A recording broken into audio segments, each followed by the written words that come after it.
এক ওয়াক্ত নামাজ বাদ দিলে 2,48,00,000 বছর জাহান্নামে পড়তে হবে এবং কিয়ামতের একদিন পৃথিবীর 50,000 বছর সমান দীর্ঘ হবে।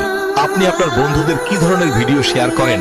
আজ আপনি এই ভিডিওটা শেয়ার করে আপনার বন্ধুদের নামাজের পথে আসার দাওয়াত দিন।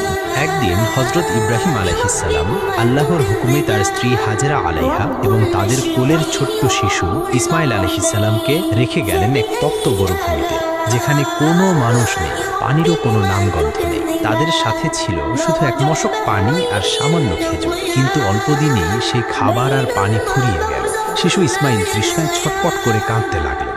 মা হাজেরা সেই কান্না সহ্য না করতে পেরে পাগলের মতো সাফা ও মারোয়া পাহাড়ের মাঝে 7 বার দৌড়াদৌড়ি করলেন, কোথাও যদি একটু পানির দেখা মেলে, কিন্তু কোথাও কিচ্ছু নেই। অবশেষে মা হাজেরা দেখলেন ছোট্ট শিশু ইসমাইল আলাইহিসসালাম যেখানে তার ছোট্ট পা দুটি দিয়ে বারবার আঘাত করছিলেন, ঠিক সেই জায়গাটি ফেটে বের